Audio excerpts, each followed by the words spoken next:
Hey everybody, what's up? Big Jason. So let's talk about some horrible DMARC advice. Seeing this right and left. It's all about the coming Gmail and Yahoo Armageddon in February. On one hand, you have this, what I think is this stupid 5,000 per day. You don't have to worry about it. Okay. What do you mean you don't have to worry about DMARC if you're not emailing 5,000 contacts per day? Everyone should have been doing DMARC years ago. So now all of a sudden, hey, don't do DMARC. You're not doing 5,000 records a day. That makes no freaking sense. Everybody should be doing DMARC for security alone. And you would not believe the last few months, all the different deliverability clients I've had, that they either have forgotten about certain third-party sources, trusted sources that are emailing on their behalf. They're not authenticated properly.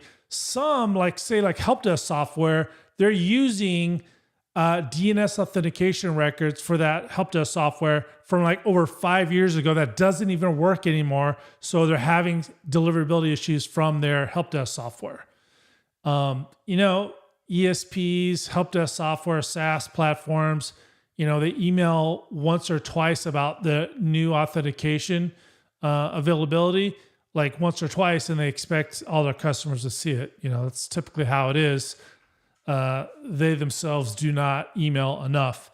Anyways, most of my clients, they're not seeing that email. So anyways, DMARC is super important. For security, you don't want anybody spoofing you, emailing you, Viagra pills or whatever, as you're sending domain, all that good stuff. So that's one.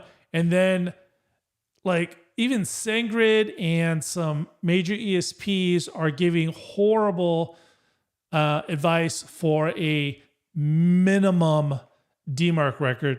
And it's just literally to meet the minimum requirements for these new stricter Gmail and Yahoo standards coming in February. It's like, if you're going to do DMARC, why not take an extra 30 seconds and, do a proper DMARC record and do it right? So look on the screen. Now, I know some of you who are familiar with DMARC and have set up DMARC for yourself, you're looking at the name where it says @ or leave blank and wait a second, that's not right. Exactly. I kid you not, this is from a ESP for one of my clients. I set up custom DNS authentication for a custom return path, DKIM, SPF, and custom link tracking domain. The postmaster comes back and says, hey, that's all set up. You're all good to go. Now the only thing you need left is to set up a DMARC record. Here's what you should do. I'm like, what? You just validated the other DNS records and you didn't think to check if there was an existing DMARC record. There was already an existing DMARC record set to quarantine, right, by me. And they just said, hey, use this one. This one is pathetic, not just because the name is wrong. Let me show you what it should be. I mean, I wouldn't say you should use this either, but at least this one is correct. So the name should be _DMARC. The type of the record is text, and the value V equals DMARC1, semicolon, P equals none, semicolon. Yes, that meets the minimum requirements. Should you use this? No. I'm telling you 100% no. Here's why. So that basically says, that basically sets your DMARC record for report only. There's nowhere to report. Again, you want to see reports on trusted email sources that you want to make sure that are authenticated properly. And you want to see non-trusted sources to make sure they're not emailing you, among other things. Okay. So that's not going to cut it. So here's what you want to do. And this is not everything. I don't do this. This is the minimum you want to do. There's a lot more, and I've got some resources for you in a second. It's in the description as well. Got some links. But you want to have at least this RUA equals, DMARC at bigjason.com. That's just an example, but I see this from a lot of clients too. They do have a minimal DMARC record, and the RUA value is DMARC at yourdomain.com. Here's the problem with that as well. They get inundated with tons of DMARC reports that are in XML format. What's XML?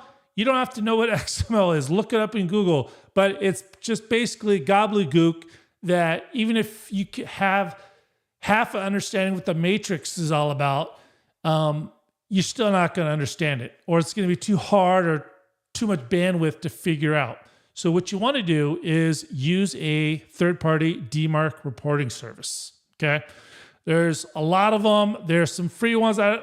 Postmark has a free one, but I've heard that most people would do fine with that. I don't agree personally. I've used it before just to check it out, and it's really, compared to real DMARC report services, it was like night and day. Like I personally would never use Postmark for myself or clients, but that's just me. But there's ones where you can get a free 2-week trial. There's cheaper ones, there's more expensive ones. It depends on what your needs are, but I'm going to give you several different choices in a second. But let's look at this. ARUA equals 838.383.d at inbox.ondmarc.com. So that's just an example. So this third-party service is going to grab all the reports for you, put it in a readable, understandable format, give you some extra data, and help you figure out what you need to do, whether authorizing and authenticating your trusted sources and saying, nope, I do not want these people emailing on my behalf, and so on and so forth. So again, look in the description. I've got some links to a free DMARC Academy training, Gmail's DMARC training, and Kickbox DMARC training, which is all excellent. I've read them all. But here are 3 DMARC reporting services that you should check out. Free 14-day trials, no credit card required. Easy DMARC, bemclick.com/easy DMARC. There's DMARCian.com, DMARCIAN.com. And then there's redsift.com, REDSIFT.com.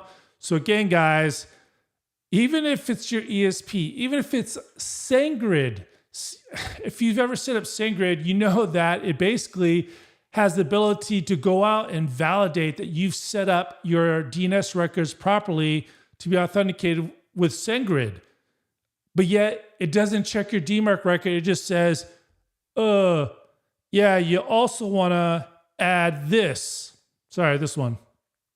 Yeah, make sure you add this. I guarantee you, like at least 80% of my clients, even clients with IT departments, would literally see that and they would overwrite their existing DMARC record. I guarantee it. So it literally makes no sense why these people are giving, can I say, shitty advice? To me, it's shitty advice. They're not even checking if you have an existing DMARC record. And even if you do, they're giving you a horrible one that's not even going to give you any DMARC reporting. Defeats the whole purpose.